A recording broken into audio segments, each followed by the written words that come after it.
Hi, everybody, and welcome to another edition of Paranormal Q&A with Jack, Kenna, and Carly Hall.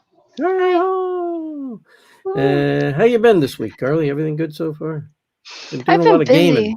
Yeah, Been doing a I've lot of been doing gaming. a lot of switching things up, trying Yeah, to yeah. Yeah, and I some do want to mention adjustments. that because Carly is, she's working towards doing something to make a little extra money for school, and she's doing her gaming on, was it Twitch? Twitch, yeah. Twitch. So if you're out there, you're listening, and you'd like to help out, and if you're on Twitch already, check out Carly's stream. What's the name of your stream, Carly? You're gonna laugh. It's called This Fruitcake 2, which was automatically generated by Xbox, so don't ding me, but it was like the Okay. best, so I had to keep it.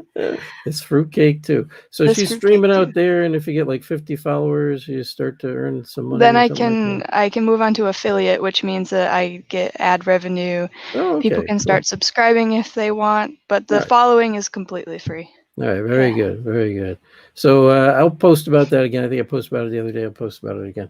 But we have a very special guest tonight. Very cool guy, Mr. Carl Johnson. Many of you know him from all the different. Oh my God, he's been on lots of different shows. But he's been in the paranormal for a long time. Read his bio first, Carly. Yes. So, Carl Johnson has been investigating reports of strange phenomena for the past 47 years, beginning with his association with noted ghost hunting couple Ed and Lorraine Warren. As members of a team based at Rhode Island College, Carl and his identical twin brother, Keith, were called in to investigate the is that how you pronounce it? Go ahead. The Just keep going. parents' family situation in Harrisville, Rhode Island during August and September of 1973, and they alerted the Warrens to the situation. 40 years later, this inspired a motion picture titled The Conjuring. Both Correct. Carl and Keith were featured in the first and second seasons of the Sci Fi Channel series, Ghost Hunters, leaving the show to better pursue their own endeavors. Carl has numerous other television credits, including the shows Paranormal State on A&E Network, The Haunted on Animal Planet, Finding Bigfoot on Animal Planet, Most Terrifying Places in America on Travel Channel, A Haunting on the Learning Channel, Destination America Television and Travel Channel, Ghost Adventures on Travel Channel, and Mysteries Decoded on Travel Channel. As oh my gosh, English, please. Specializing as a demonologist, Carl continues his exploration of the preternatural through the research unit Panorama Paranormal, plus his website, Demonology Incorporated. He writes and lectures on related topics and is well versed in arcane New England lore. Carl Johnson defines his avocation as follows. Demonology is best defined as the systematic study of the lore and cultural traditions of wicked spirits, in the parlance of paranormal demons. He is co-founder with seminarian or theologian James Anito of Duo Theologian. Yeah. Demonology and a specialized educational program and lecture forum. Carl is currently employed by Old Slater Mill Association as senior interpreter staff and programs development. Slater Mill, located in Pawtucket, Rhode Island, built in 1793, is regarded as the birthplace of the American Industrial Revolution. The site is rich with history, and it is said haunting, as unexplained happenings often are noted within all three historic buildings on the Slater Mill campus. You got it all. I did get it all, yes. Ooh, ooh, He's ooh. done a lot. That's Yeah, well, awesome. hey, he's done a lot. Is absolutely correct. And by the way, I mean tonight actually, Carl is coming to us from the Johnstown, Rhode Island Historical Society headquarters, and so that's where you're going to see him tonight. And here he is. Without further ado, and also welcome everyone who's come in the chat room. But without further ado, here's our special guest, Mr. Carl Johnson. Hello there. Hey, We made it. Carl. We hooked up. We connected. Yeah.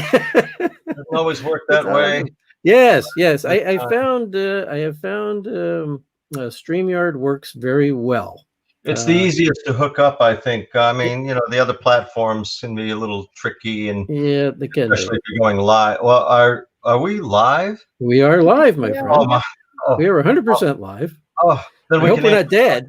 least I hope we're not dead. We're they're coming not to you live from the other side tonight. Yeah. those dead ends there. Yeah.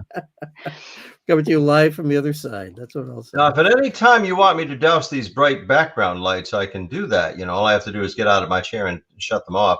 But then I'll be a floating, glowing head. I hear you. I hear you. No, you look good. You look good out there. Thank you. And so it's working for us so far. We don't have any big flash stuff like you see in new Star Trek movies or anything like that. So no giant flares or anything like that. You're doing good. So no, it looks good. It does look good out there. So we got a lot of people are regulars coming on. Barry Martz, Carl Mitchell, Amy Green. Oh my God, we've got a bunch of people. So they're all looking forward to having you on here tonight. But I know there's a lot of things. Oh my God, you've been at this for like 47 years, right? Well, that's why I have that impressive paranormal resume, because I've been around so long. I have staying power. I only got 10 years longer than you've been at this. I'm 57, so you've been at it for 47. Yeah, you would have been, if you had joined my team originally, you would have been 10 years old. I would have been 10. I would have been 10. I think I wasn't even thinking about this stuff back then, but you never know. I had a few experiences back then. Nothing bad. Oh, really? Started young. I had experiences all my life. Yeah, that's what sparked my interest. Yeah, because I grew up in a somewhat haunted house, and mine was just turned out to be just family members hanging around. My grandmother would always call she still does to this day. I get my name called every once in a while, and it always still sounds like my mother. But I had a very good friend of mine who's she actually taught me how to connect with some of my own abilities. She's a 6th generation psychic medium, taught me how to connect with my stuff, and she was the one that was able to tell me, and I totally believe her, that it was my grandmother, my mother's mother, that was always trying to reach out. And I believed this person because the first time I ever met them, and I was supposed to have a reading with somebody else, and this person filled in for them at the last minute, and I didn't know her, but she actually, first thing she said is, "You have an autistic son." Well, I do. And she didn't know she was going to read me that night. She didn't know anything, right? She had just met me that night. Now, some of my friends knew that, but the biggest thing was when she told me about, she gave me a name. It was a whole bunch of stuff she went through for like 45 minutes. But she gave me a name at the beginning. She goes, Carol something. She goes, just remember that name. She goes back to the end of it. She goes, this is your validation. Carol Ann, and you work with her and travel with her. Yeah, Carl, the only one that knew that was my mother, who had deceased 6 months earlier. Wow. The only one there that knew that nobody else there knew that, because I never talked about this person. And she always insists her name is Carol Ann. It's not Carol. It's not Ann. It's Carol Ann. So I'm like, holy crap. That's what she told me my mother was reaching out. So I was like, and this individual really has helped me along the way with a lot of different things and some of our cases and stuff like that. So that is one person I trust, who I believe is a true psychic medium. There's some authenticity out there. Yeah. Some people. Yeah. When you get hit with stuff like that, I mean, it's reassuring and comforting. Yeah, it is. Yeah, it was. And it was surprising and shocking at the same moment. So especially that one, the validation, because I never talked about that individual at work to anybody on our paranormal team. Never. I had no reason to, right? So and it's not something I posted anywhere or anything like that. So anyways, we're here to talk about you for now.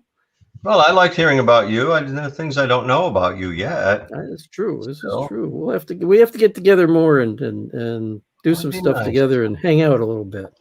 We're not separated by that much distance, really. No, we're not. So it's a state away. So, that's true, yeah, by a couple hours. A couple hours. Just a couple hours away. So if you have questions for me, or I could fill in the blanks, either way. Well, I know you said you had some stuff you'd like to talk about tonight and different cases you worked on. And we also have it with our show.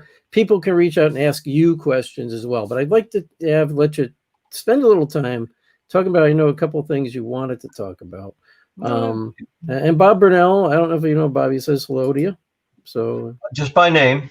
All right. He says hello to you. Hello. He was on the USS Salem with you guys. Oh, yeah. Okay.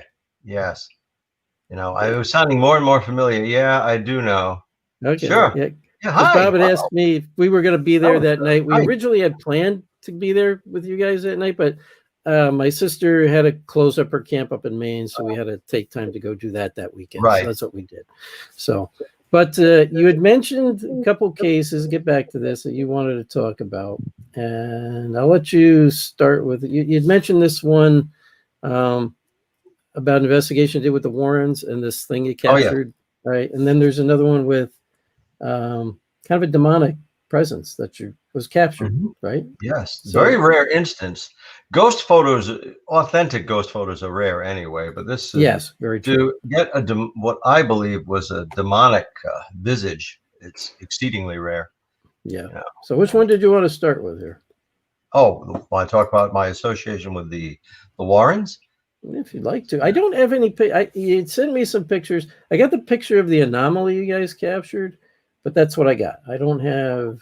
You don't have the picture of Lorraine Warren and me? No, I didn't get that. I don't know if that's one of the pictures I told you didn't come through or something. Yeah. They came through as broken links, so I couldn't download Let me those. see. But I know that's who you were with. So Yeah, I sent it to Carly first, so if she has it in her email, maybe she could bring that up. Yeah, maybe you could looking throw for it up it. on just even if they came through on your email, Carly. If You could throw it up I on use the Facebook cursor and experiment, I could blow us out of the water, and suddenly there will be blank where my square is. That's quite likely to happen. All right. So I'll throw up, and I think this is the one you were talking about with the Warrens, where you guys captured this. I'm going to add this up here. That's a nice photo. That's one of my photos, but that's not the one we were thinking of. Oh, okay. Which one were you thinking of? Yeah, that's a ghost photo. That's a very strange photo. Okay. That was taken in the Wilkinson Mill in Pawtucket, Rhode Island. Okay. And that mill was built in 1810. And I don't know what that is. I know it's not something normal because it's a museum, but it was a workshop constructed in 1810. Yeah. A machine shop, actually. And it's not Slater Mill proper, so that's not cotton blowing around. Slater Mill was a cotton producing mill, right. Cotton fabricating mill. I don't know what that is. It came out in Jim Perry's photos, and it is a very haunted site. Yeah, and it is very odd. I mean, I just asked, can you imprint your image in our photos? That's what came out. Some people read more into it. You can make out, if you look for, in fact, right in the center, I don't know if Carly wants to use a cursor. I can. Like down a little lower. Okay, yeah, that's where I'm itching. That's good. Right there. Now, if you could just circle your cursor around that. Some people see an image in that. I know what they're talking about. It looks like a figure with its arms folded, perhaps in prayer attitude, or hands folded.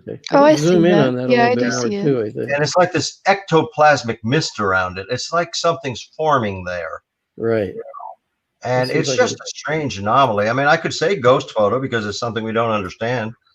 And people have made out different. You see, now there's the figure down at the bottom. It's arms, shoulders, a chest, a trunk, that's kind of and a head dropping up out of it.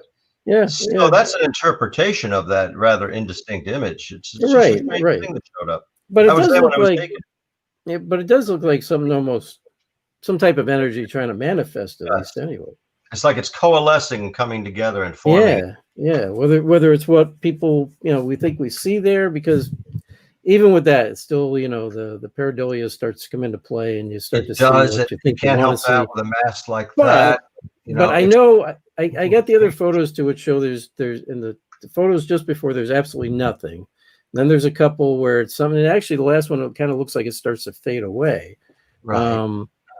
But I find it's very interesting because you don't get stuff like that usually looks like dust or something like that. This is something, like I said, almost like an ectoplasm kind of thing going on. Right.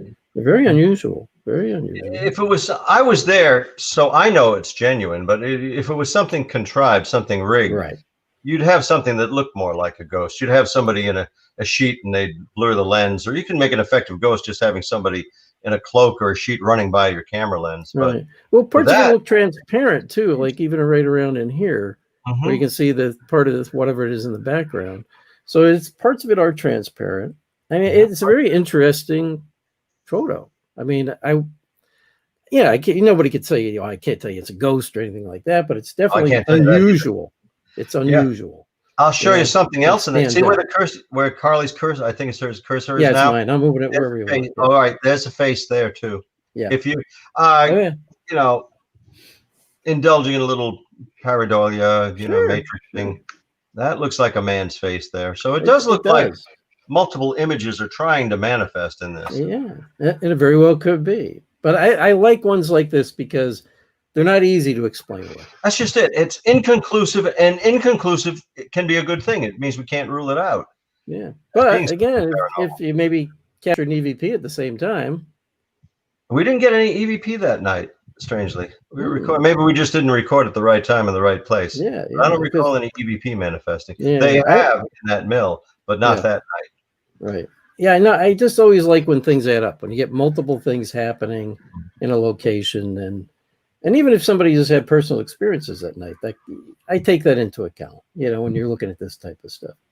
It was an eerie night. Yeah, that's the only hard evidence we have. Yeah. You know, sometimes that's all you get. So, matter of fact, I'll bring up the other one to that one too. Yeah. Well, that's where it begins to kind of like fade off. It's forming. It's rising up and it's forming. Yeah. But you can see it's doing something there. It's very interesting. What it's forming into, I don't know, but it's forming something. Yeah, I don't know. And I've ruled out, temperature conditions would not account for that. There wasn't that much of a contrast in temperatures that would produce steam or smoke, like even in a flash camera. Yeah. And it wasn't a flash picture. So I don't know what that is.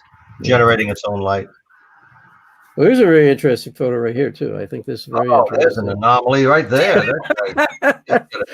Cool picture of you. That's why I put it up there. I think it's actually pretty good. I look like Doc Holliday there. Yeah. You fit right out in the Old West out there. That was taken. Precious Blood Cemetery in Woonsocket, Rhode Island, and photo of Mr. Poe there. Yes, I was doing a literary presentation on Edgar Allan Poe with dramatic readings. Very cool. Yeah, there we go, and that's my Poe picture. Yep. That was a publicity shot for that Edgar Allan Poe tribute, I guess. Well, that's a good publicity photo. Absolutely.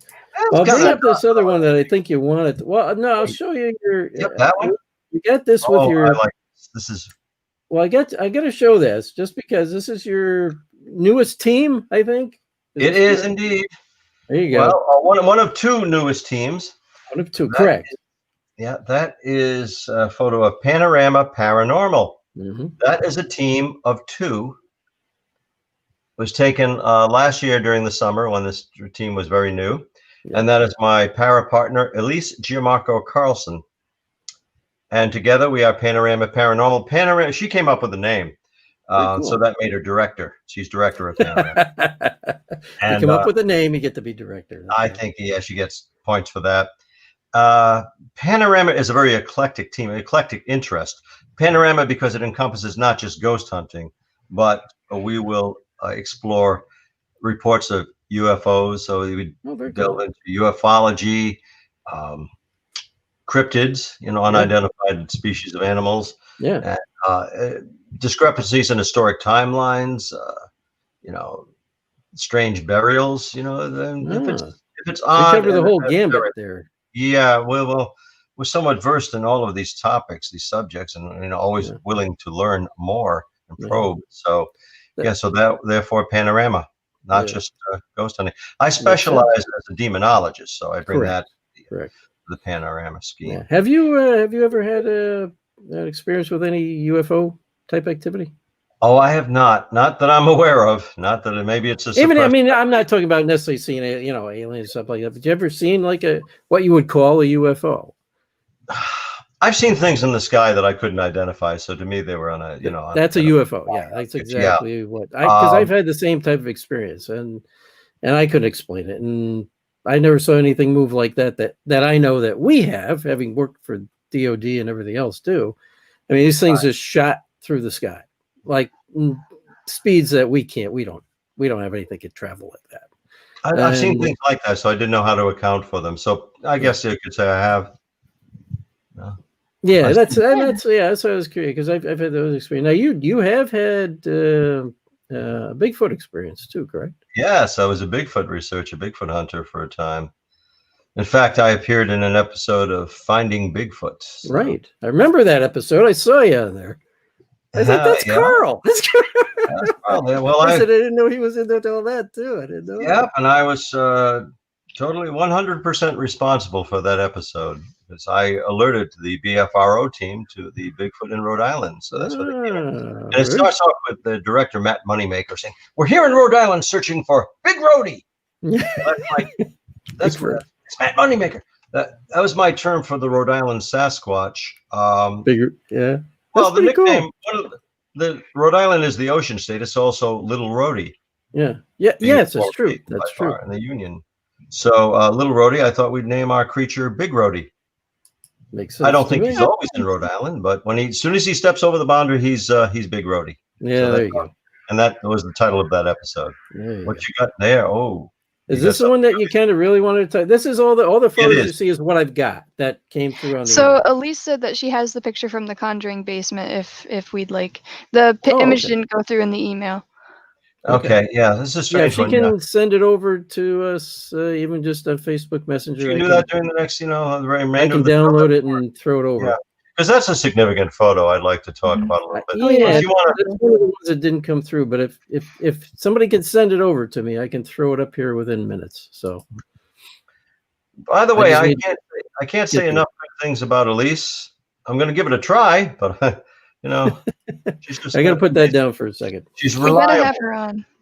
She's reliable and she's grounded and she's mega intelligent and perceptive. That's of utmost importance. Yeah. She's well, if you'd like to have Elise join us too, we can actually do that right now too.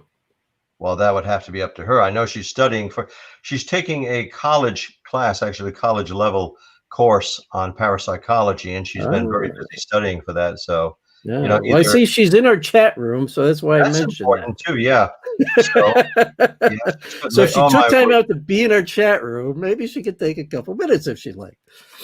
That woman is I'll leave that up to you guys. So busy, if she posts it here that she wants to, I'll send her the link. Yeah, the Johnston Historical Society is just one of her ventures that keeps her busy. That could be a full-time job in itself, but she's got a lot of other things going on. So if she really doesn't have time to come on tonight, perhaps you can have her back as your guest. She's very interesting, very conversant. But if she can get us that picture, that's great. Yeah. At least if you can just send that to me on Messenger, since you're already on Facebook. Just look up JACKNY 46, and I think it's 46. It's either 46 or 45 on Facebook, and you can just message that over to me. Or message it to Carl, and Carl can message it to me. Whichever. But in the meantime, would you like to talk about this other one? Yeah, let's talk about that. Yeah. Okay, let's pull this up. I got to prepare our audience. This one's a little disturbing. You explain it before I pull it up. Yes, I think I would like to. Some people find this upsetting to look at, unsettling, let's say. This shows what I believe. Well, I don't think it's human. I don't think it's a human spirit. All right. However, we define a human spirit as a dead person. This was taken in the course of a paranormal investigation. And actually, the client himself took this photo as he and his family, his wife and children, were being driven out of their home. That happened several times. He called me at, it was about 2:30 in the morning, very upset. I said, look, I'll come over if you want, but it's going to take me a half an hour to get over to Coventry where you are. And they couldn't stay there any longer. Too many things were flying around and hitting them and smashing against the wall, crockery, furniture moving. It was like a scene out of Poltergeist. And so they had to get out of there. And that wasn't the only time that happened. And they called me while it was happening. Eventually, they were driven out of their home altogether. And I was on the investigating team, and I had bonded with them. So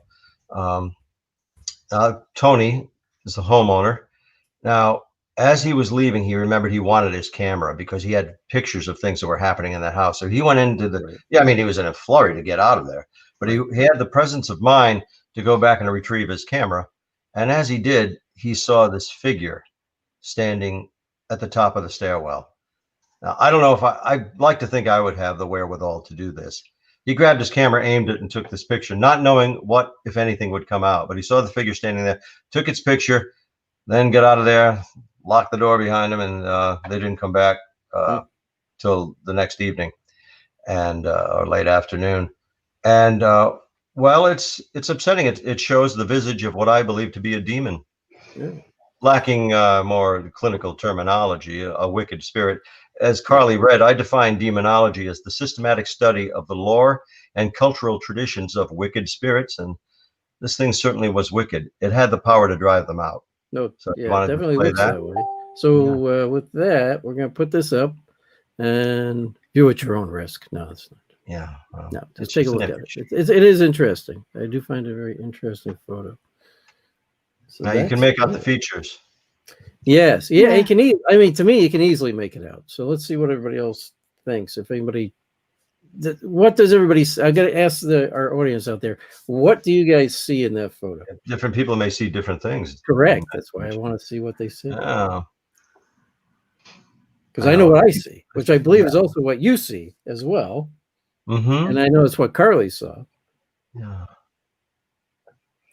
But I see it. I don't know if you want me to say anything about it or wait for other people to.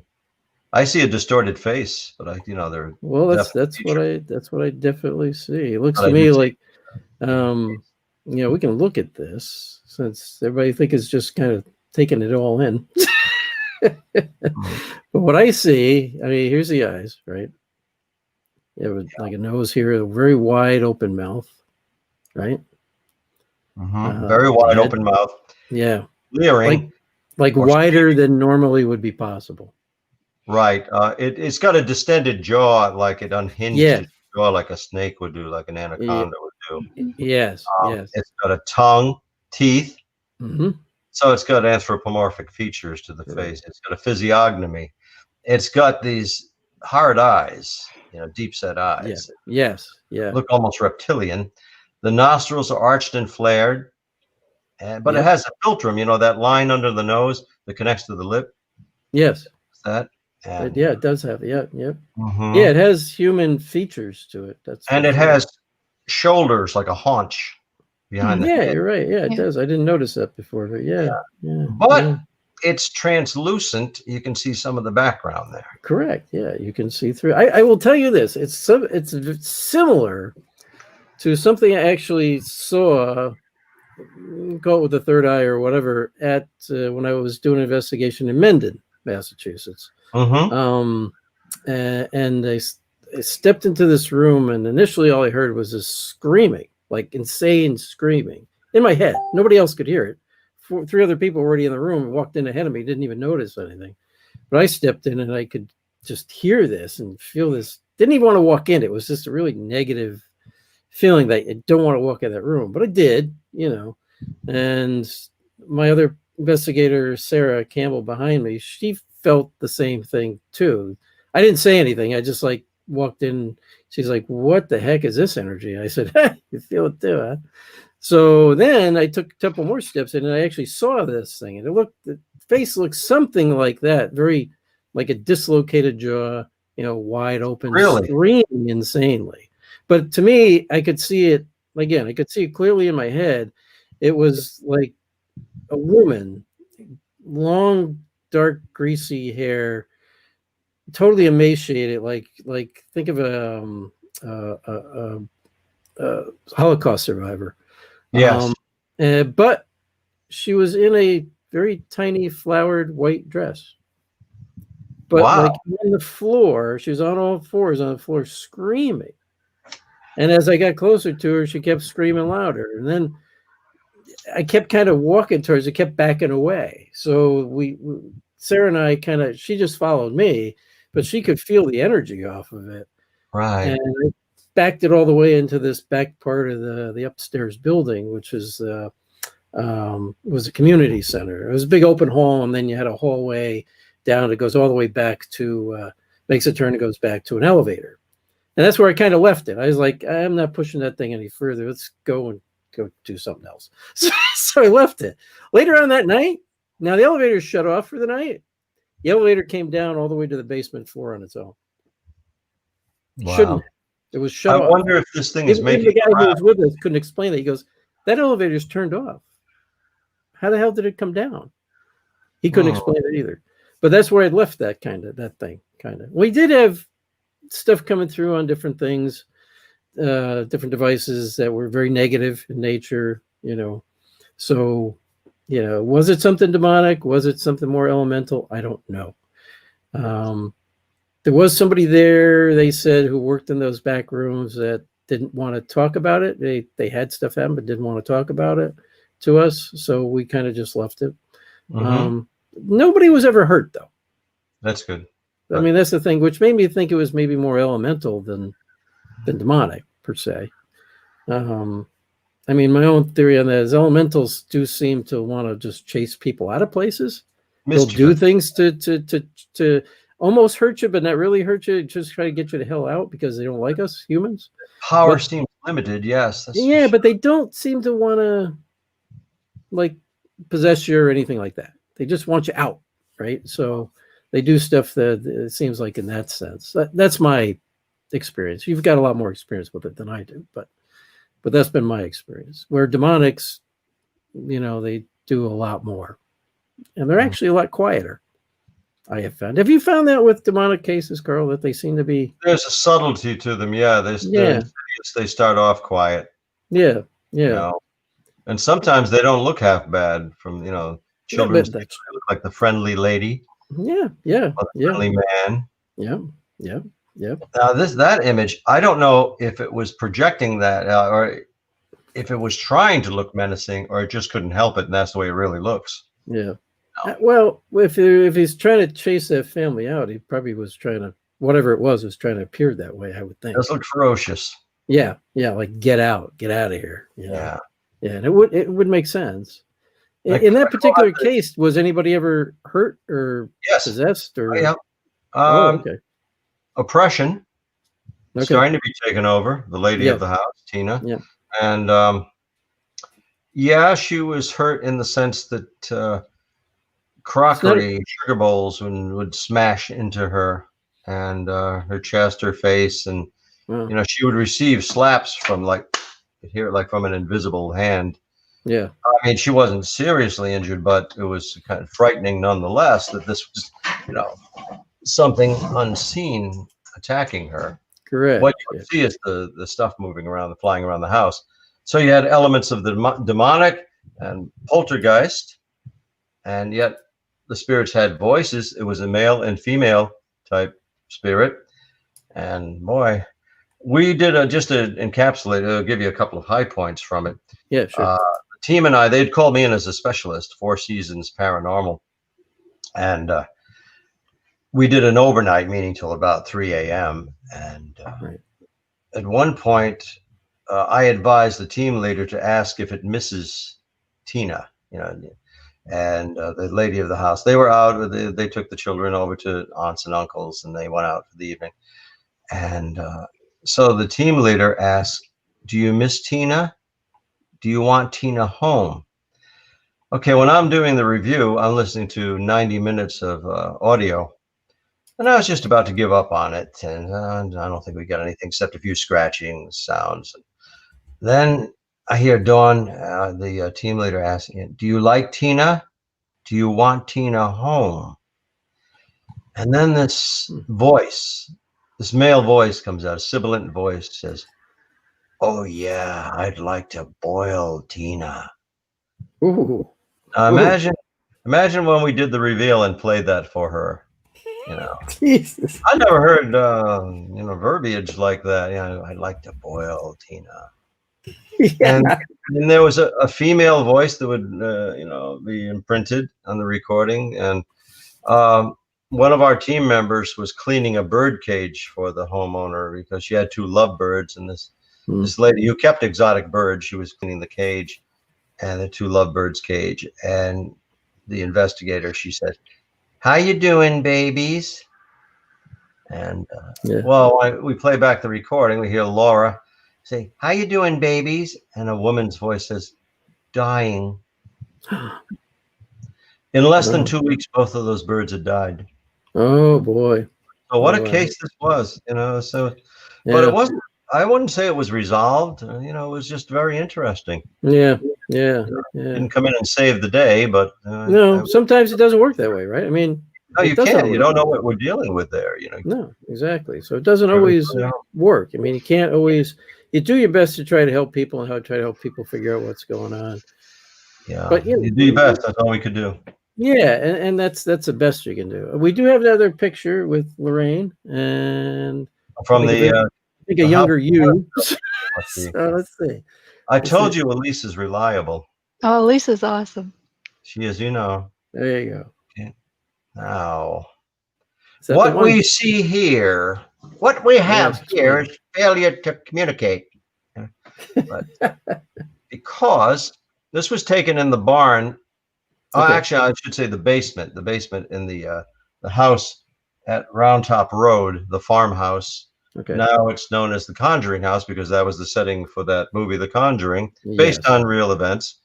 And what is not displayed in the movie is that it was our team based at Rhode Island College that actually alerted the Warrens to this situation. Hmm. I mean, I remember being on the phone with Edward Warren telling him about this, and Ed and Lorraine volunteered to actually come there. We were just consulting them. It is not that our team was in over our heads. We never felt that. We were conducting what we felt was a scientific investigation, taking measurements, recordings. A dearth of next to no evidence remains from that original investigation. That's too bad. I know, but you know, there's a few pictures like this one. This was taken with a Polaroid camera by Andrea Perrin, the eldest daughter. She was 16 years of age at the time. Wow. And we thought it would be a nice touch to professionalism to bring in Ed and Lorraine Warren and benefit from their experience. But we didn't know that they were going to actually present there physically. And they did come to the house. Yeah. And the lady of the house, Carolyn Perrin, she was calling me, could be 8 times, 10 times a day, telling me, updating me on what's were happening. We developed quite a rapport. That's good. She told me what's happening, and a lot of activity there. So then the Warrens arrive on the scene. Now, in later years, Lorraine Warren passed away last year. Lorraine Warren denied that there were any other paranormal investigators at the house at that time. This photo and a recording from Lorraine just speaking about it indicate that we were there, actually. Now, what you see by our perspective on the left side of the photo is an 18-year-old Carl. I say it's a very young Carl standing there. Very young, yeah. In case you're wondering, there he is, right there. Well, if nothing else, this photo proves that I was young. But it does, yes, it does prove that. There was once a young Carl, yeah. Yeah, wasn't half bad then. And next to me is Donna Eisenstadt. She was the case manager for PIRO, Parapsychology Investigatory and Research Organization, that originally investigated. We were the first ones on the scene to investigate. We were actually contacted by Carolyn Perrin because my brother placed an ad in a local paper, local periodical, advertising the existence of our group. And our first response was from Carolyn Perrin. She and her husband, Roger, invited us to come and explore their home. We did an investigation there, which was quite interesting. And it was not until after our second visit there that we contacted Ed and Lorraine Warren. So that's, you see Carl in blue and Donna in the white top. And next to us, of course, she needs no introduction, is the beautiful Lorraine Warren. And, you know, getting a tour of the house. And with her face washed out, you know, because it's a Polaroid. You know, it's, that's Carolyn Perrin. Okay, that is her. Okay. Attractive young Carolyn Perrin. Giving us a tour. We're in the basement there. And I've been back there many times since. Was this one of the, you can't really see it. Is this one of the daughters? Yep. Okay. And I assume this is probably this little head down here is too? Probably Judy and April. Okay, gotcha. I think. And hey, it's hard to believe it was that long ago, you know? Oh, my word. I was a baby. Hey,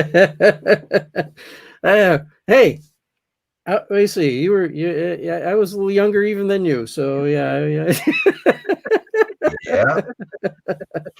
So I would have been like this size kid right here. That's about how old I was. Yeah. They gave me some credibility, I guess. They vested in me because I was, you know, kind of in a director position. I was assigning people what would be best to do as far as proceeding with our investigation. I had the deep voice, so I guess I sounded authoritative. So so that's how I, hooked up and speaking with Carolyn about her case. Yeah. But after the Warrens came, we did not hear from the Perrins for the next 2 weeks and some days. Oh, okay. And our team, we had a meeting. We just figured either the Warrens are very deep into this investigation and they're able to help them, and or maybe the situation has been resolved, but we're not hearing back from them. Okay, about 16 days later, Carolyn Perrin called me. She apologized for having been out of touch. She told me that the Warrens had advised them, Roger and Carolyn Perrin, the Warrens advised them that they could be of no help unless they were the only paranormalist on the scene. They had to be the only investigators. We were just a bunch of college kids. We couldn't do any good. So that's why we lost out on that case. Yeah, yeah. And it actually did not end well in the movie. It's, yeah. Well, it's a movie, right? So I mean, the movies are always. Yeah, they well, they have to have a story, so they have to have a definite beginning and a definite end. Exactly. That's the difference. I always say that's the difference between TV and reality TV, right? I mean, reality is one thing, and movies and TV are another. You always have to have a resolution kind of at the end of those movies to make it any worthwhile. So, and people have asked me if I am resentful of Ed and Lorraine Warren because of that. Well, I wasn't thrilled with it. None of us were, because we were conducting a decent investigation, and the Warrens, it was not an investigation that they conducted; it was an intervention, intercession, you might say, because they were not performing a scientifically based investigation, right. But no, I don't feel bad about it. So it was a while ago, and it was a terrific experience at the time. This was our first residential case, and we hit the jackpot. Yeah. Well, I guess I would like to say times were a little bit different back then. Yes. For some of those people, it was more about notoriety and stuff like that. I mean, let's face it, still is with some teams and stuff today. But I always tell people, not even that turn over your head, but if you can reach out to other people who are just more experienced than you to learn from them, do it. Oh, yes. And hopefully and hopefully that's what they do. They work with you to help you, but not always. Doesn't always work out that way. But I was well acquainted with the Warrens. I had lectured with them 3 times. Oh, there you go. I'd met them at Rhode Island College the year before. Yeah. So it only seemed natural that we would call them, and I would call and consult. Absolutely. It would make a lot of sense that you would, right? Yeah. Especially if you want a different insight into what's maybe going on, or just more information, or get what you can, find out more of what you can. And that's too bad it went that way, but life happens. Things are the way they are. Yeah. Well, it's come to light that, people do put a lot of credence in the movie, and I enjoyed the film. My brother wanted me to come see it. I said, "Oh, Keith, there's not going to be anything real in it." But I thoroughly enjoyed the movie, The Conjuring. I did too. I felt nostalgic. And I'll tell you, the Warrens can be criticized on some levels, but in that scene, and they actually have a cameo of Lorraine Warren. Right. Yeah, I remember. Yeah, I saw it. And it shows Ed and Lorraine lecturing, and Patrick Wilson and Vera Farmiga playing the Warrens. Yeah. Respectively. And when you see them lecturing at that hall, they're at a college lecturing, and they've got a banter going, and they got people laughing, and and what do people say about you? We're crazy, Yeah. And they do. Like, in real life. They do. Yeah. People. It was like watching Ed and Lorraine, watching that scene. They were a charming couple. You had to like them. They gave an interesting show. Yeah. I don't, say all their evidence was necessarily genuine. They were storytellers. Yes. But they were pioneers too, and they inspired a lot of people, such as myself, to continue and being a paranormal investigator. Well, absolutely. And that was watching. It was actors portraying them, but you were really watching Ed and Lorraine when you see that scene in particular. Also, I got that sense. I definitely got that sense watching that scene. Now, her daughter was in that scene too, right? Lorraine's daughter was sitting next to her or something like that, if I remember right. I think Judy was there. Judy Warren. Yeah. Was there. She was either sitting next to Lorraine or just in back of her. Yeah, you're right. Yes. Yeah. And Tony Sparrow's wife. But it was nice to see her in the actual audience. I thought that was pretty cool. They did that. That was a good touch. Yeah, I'd see it again. I mean, I've seen it twice, and I've watched it a few times. I probably watched it 3 times. It's suspension of disbelief. It is not true that the Warrens were selfless heroes in that, and they, saved the day. But it's predicated on some truth, and Based on. That's why they call it based on, right? Based on a real. In other words, the truth is there is a town in Burrillville, or a village in Burrillville, the town of Burrillville, Rhode Island, called And there's a Harrisville. family by the name, and there's two Perrin. investigators by the name. Some people, Carly, some people call them Perron, the Perrons, but they say Perrin. They say parent. Okay, They cool. do pronounce it Perrin, right? Yeah. When I first met her, I completely botched it. So I was like, oh no. You botched Andrea's name? No, her Perrin? last name. What'd you call her? Perroni. I think it was Perron, I think. Perron. Oh, and then someone came up to me and they're like, I think it's Perrin. I was like, oh, bummer. I hear half the people I hear say it's Perron. She just goes along with it now. Okay. My friend and colleague Andrea Perrin. Yep. Yeah. She's a nice lady. I love her. Yeah, I got to see her last year back at the house at the homestead, the Conjuring. Yeah, house. that was pretty cool. I mean, I did see her. I did watch the Ghost Adventures show with all you guys there and her there, and I thought that was pretty well done. I mean, for the most for being a Zach Bagans show, it was pretty well done. I mean, I like that he kept you guys involved. You know, he's over the top. Nothing was. Well, I can't say nothing. He is was who he staged. is. I mean, nothing was made up, but he's very larger Right. than life. But no, that was a genuine. I thought it would be perfunctory. Like when we performed the show. Yeah. I thought, okay, well, I'm here to do a job. I'm sure won't be bad. I actually liked that team. I like those people very much, and they seem to like me. Yeah. And I got nothing against Zach. I mean, a lot of people don't like him because he's way over the top. I have noticed, I have followed him for quite a while. I have noticed he's mellowed a bit over the years. Yeah. And I think because of things that have happened to him. But he's a type A personality for sure. Yeah. He's a businessman for sure. He was very much in charge. Because that's what makes him successful. That's part of why he's successful. Run away from somebody. He was in charge. Yeah. Oh, that's why he worked. is. It was effective. Yeah, I mean, I tell people, I said, you gotta like him or hate him, but who's been on TV the longest doing paranormal stuff? Right, he is. He has been. Staying power. He has. He's built an empire, which I always think he really wanted to do. He wanted to build a business. And he wanted to build, I think as it went on, he started to say, I'm going to build an empire, which he pretty much has. Travel Channel loves him because he makes money for them. I've never met him, so I can't tell you personally whether I like him or not. But I won't say if I don't dislike the guy. Yeah.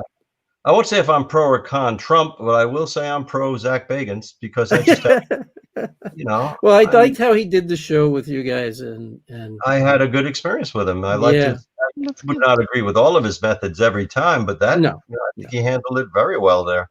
I think he did. I think that he purposely did it that way to be respectful. Yes, and to Andrea especially. He ran into some trouble there. As did I. Yeah. During that, and when I was there with Andrea in 2000, earlier, like a month earlier in 2019, I said, Andrea, 46 and a half years ago, I met you right in this room. I remember, I was emphasizing how long it had been, well, you were just a kid, and, but you weren't that much younger than I, and you were like, 2 years younger than I or something. And she said, yeah, but I can still kick your ass. I think she could have then too, so I concur. Yeah, what a warm feeling to see Roger and Andrea back then. I haven't seen Carolyn in all those years, but since 1973. But I keep updated on her and all that. I got to meet Roger and Andrea at the Ocean State Paracon when they did the panel here. Yeah, it was really cool to sit there and listen to them talk about their experiences and everything. Yeah, the panel. Was I part of that panel you saw? I'm pretty sure you were. Yeah. That was Oh, I know which one you were at. I remember you guys. Back at Ocean State. Yeah, Ocean State Paracon, run by the wonderful Ken DaCosta. And of course, they couldn't do it this past year, but I remember we were up on stage. We had the panel going. My brother was up there, several of us, and Roger's talking about these oysters he used to get, and they were scallops, and they were so sweet and all that. I said, wait, can you still get them? He said, there is a place you can get them. And I was like, really? And he said, you simmer them in butter and they just melt in your mouth. And Andrea's like this looking at us, and she's at the podium. She goes, "You through?" So, I do remember that. yeah. That was awesome. I do remember that. I actually do Like, remember that. she's looking at me and she goes, "You through?" Yeah. So, No, not yet. We're still talking. Hang on. I threw this up because Claudia, I can't pronounce it. She said, get a little message. Carl says, Carl, do you remember the experience we had over at Alice's? So I don't yes, know.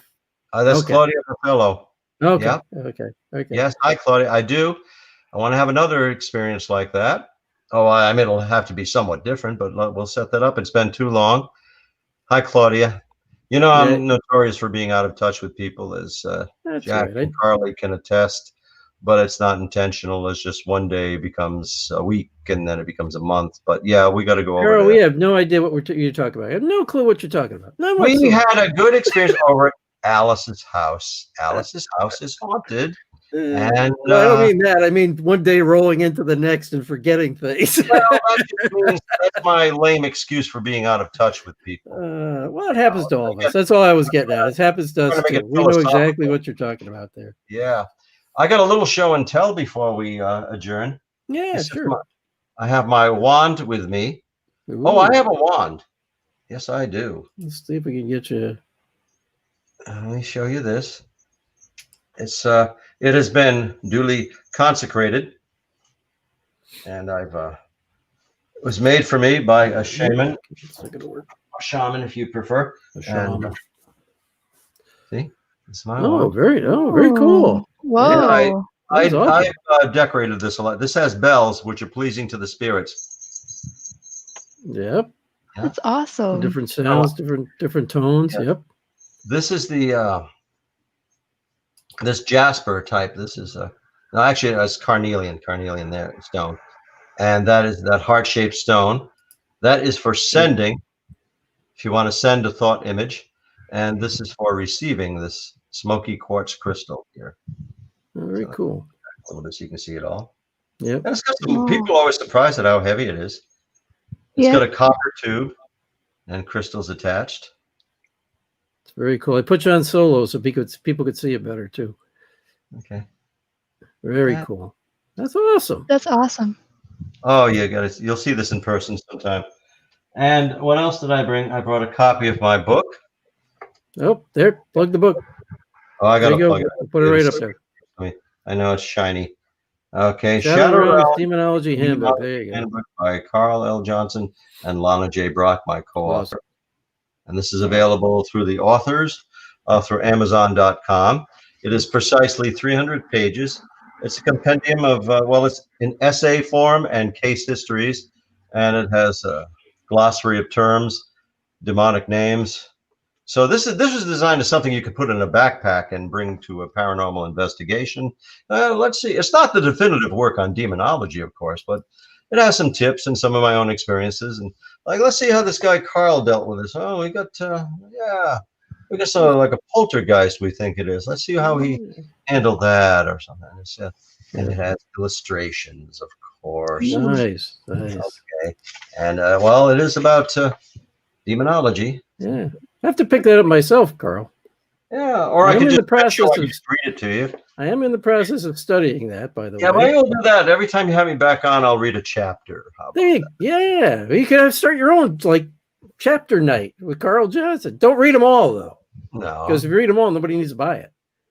That's true. I don't want to give the ending away. You give one chapter. You read one of the more interesting chapters. You want to know the rest, you got to buy the book. Well, it doesn't have an ending yet because I haven't had an ending yet. Well, it's true. It means you can write another one. There you go. I should also just like I'm working on too. So.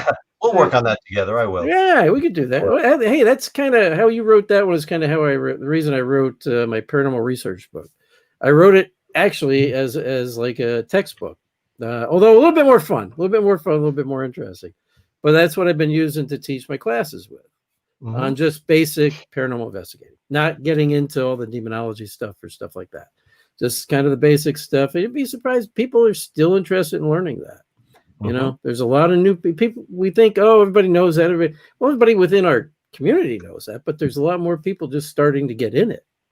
Right. that even You- just that book alone on Amazon has actually been selling pretty good just on its own without me even doing anything. So it's interesting that, you know, that more people still want to get into the paranormal, even Right. today. You There's know? always advances that can be made. There are always discoveries and that, and then speculation. Yeah, You always get a conversation when you talk about paranormal research. And yeah. Well, you know what I've also found too with the younger generation, a lot of them don't really have a religion or faith they follow anymore. They're looking for something, because and they're the paranormal disenfranchised and the and spirit world interests them. yeah, And everybody I wants found this something. by talking to them, actually, because some of the lectures I've done and talking. There's a group of college kids that would come out to this one event out in Burlington, Vermont every year, Vermont, yeah. and their professors brought them. They were teaching a course on, like, you know, just kind of the paranormal in general, not investigating or anything like that, but just about the afterlife and all that. So they would talk to them, and I did ask them all a couple of years, well, why are you getting into this? Like, well, we're looking for something to connect with, to, you know, follow, to believe in. You know, it's like, wow, really? Well, what about your own religion? Their family got away from it, so now they're looking for something, and they have a very big interest because of all the TV shows and stuff in the paranormal and the spirit, you know, the spiritual part of it. Interesting. I thought that's a very interesting reason why these younger generation is getting into this now. They They're want to looking know for more. something. Yeah, They do. They really want to know more, and they're not looking to religions for it. They're looking to the paranormal for it. Well, paranormal is one aspect of the paranormal is the greatest mystery of, you know, what awaits us, Right. what's our destiny. This Exactly. That's the point. parapsychology and paranormal research tackles some of the most profound mysteries of creation. You know, where do we come from? Where do we go? Right. So And it's that's not a light why a topic. lot of them are getting into it. Mm-hmm. So it was And interesting to find that out, and I think that's why, you know, people are these younger generations looking for something to tell them, why are they here? What's the right. purpose? Yes, exactly. That's the allure of the paranormal. It's, you know, it's like a practical, you know, Yeah. you know, there's faith, and faith has its place, and there's Right. church attendance and worship. Yep. But people want something. They want a rung on a ladder to grasp, something that Yes. they, you know, Yeah. analyze and debate and Right. discuss. Right. And that's where paranormal comes in, you know, and part Yeah. of paranormal research is ghost hunting. Right. And they're also they're looking for something to believe in. Yeah. That's another part of it. They're looking for Show something to us. believe in beyond just the material world. Right. You know, Where's what is after this? What is there really? And when you what are hear ghosts? What are a spirits? disembodied voice, or get a picture of some specter, a photograph of a discarnate personality, you get a photograph of a ghost, you get a ghost voice, you know, that's something. Yeah. You know, You know what surprises them a lot when I bring it up? I said, you realize, you know what when we're talking about ghosts and things and spirits, things like that, I said, you realize what we're really talking about, right? And they all give you a blank look. I said, the human soul, Right. your soul, who you are. That's what we're talking talking very about. much, yeah. I said, that's what we're really talking about. It's like the lights just went on. They didn't think about that.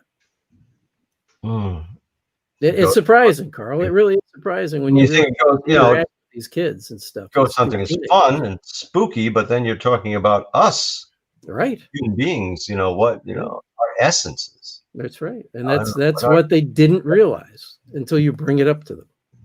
And you know, there are ghost cats and there are ghost dogs. I know. I got a few in my house. They stick around. They've got it good. They want to stick around. They want to stay. I think so. Again. Lizzie Borden House has a ghost cat. I've known my colleague Tom D'Agostino has a ghost cat and a ghost dog. I got a couple ghost cats around. I had to jump up on my bed every so often. I'm like, okay. Carly saw one in my house. I don't know how complex the nervous system has to be to actually produce a ghost, something that you know transcends physical life, temporal life. I mean, I've never heard of a ghost chimpanzee, but how would you know? Have you ever looked for one?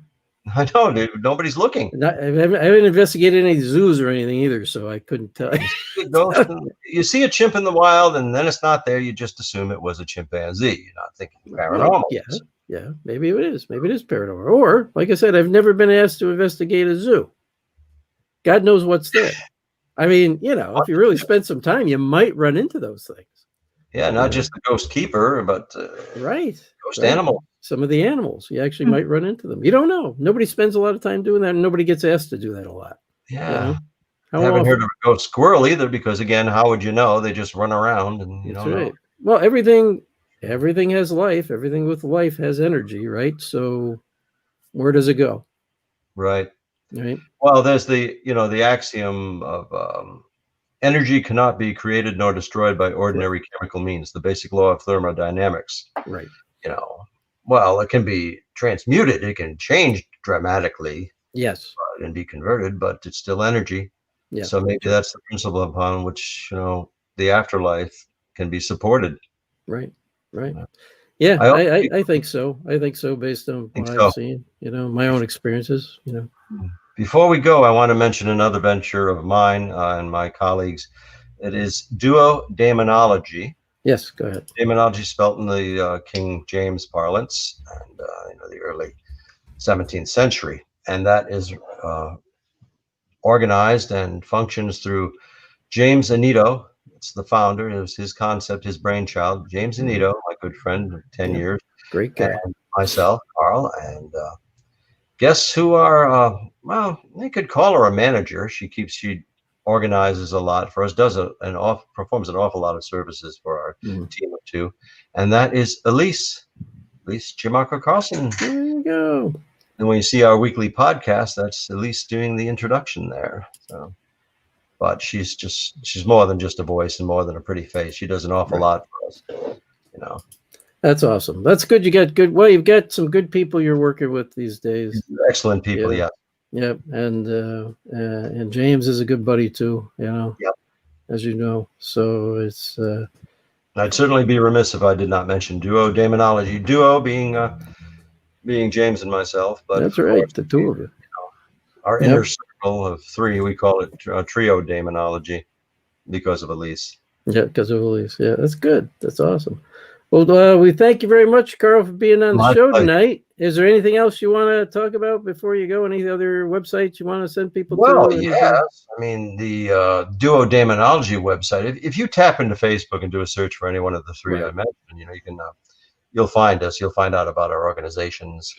But our website for duodemonology is www.demonology.org. And demonology is spelled the modern way, with a Y at the end. Oh, okay. So demonology.org. Demonology.org, and you find it. People. Find that website. Check them all out. That term, demonology, we thought that'd be taken. James tried it, and it was open. So we have domain over demonology.org. There you go. And Panorama Paranormal is, of course, affiliated with duodemonology. Awesome. Well, thank you again, Carl, for being on the show tonight. Love to have you back again sometime. Well, it seems like we just started. It seems like I said a lot. An hour flies by. And an hour does fly by. I knew it. We're just fly by. I hope we addressed a few questions from our audience. We probably talked through some of their questions, but we probably did. But I think I've been following the chat, and a lot of people have learned a lot from you tonight. And I'm very thankful that you came on. And we even had one said you were the best choice for us to have on tonight. So thank you so much. That was Nick Mule. So Nick, thank you. Yeah, thanks, Nick. I'll get back to questions. I got to give a shout out to my friend Claudia. So do that too. Yep. Yeah. And so everybody's enjoyed the show tonight. Don't worry about that. So and we appreciate you being on. We got to get together though and just hang out, man. I'd like that very much. Let's do it. We only stayed away so we can do this. And if you want to have Elise on, well, that will. Yeah. Oh yeah, we'd love to have her on as well, either with you or just on her own, whichever she'd prefer. Yeah, I could name like maybe 4 of her projects, and any one of them is like a full-time job. Awesome. I mean, with the Johnston Historical Society, she has people contact her. They want research on. They're looking for a deceased antecedent, somebody that is buried in Johnston, Rhode Island, especially, and then she'll give them a folder. She'll do so much research on them. She's working on a cold case, a murder case from 1915. Oh wow! And she's covers some amazing information. Yeah. Yeah, those are tough ones too. Yeah. So, Those see are if you tough can ones. turn on her, availability. We'll do that. Yeah, we'll reach out to her and see what she wants to do, and we'll go from there. Love to have her on. Sounds like she's got a lot of stuff, a lot of irons in the fire, and a lot of Oh, stuff she yes. could talk about. So Any one of them would take up the whole show. And I've taken up your whole show. So that's okay. We don't know, mind. I've That's why enjoyed we have our friends on every so often, so you can take up the whole show. I did. That's the point. That's why we always have you back too. That way you can come back and just answer some questions for people too. Okay. So, all right. Well, thank you again, my friend. We'll be talking to you again soon. See you. God bless, and I'll be back anytime. Bye, you guys. Right. Thank you, sir. We'll hook up. We'll get Have a good night. So that was our good friend Carl, and he's all set there. And we thank everybody for being on tonight and watching us tonight. And check out Carl's books. Pick one of them up. I got to pick up that new book he's got myself. And if you're looking for any of mine, you can also find mine on Amazon.com. Just look up Jack Kenna. You'll find everything I got out there. So again, thanks everybody for being on tonight. Take care. We'll see you all next week. Bye.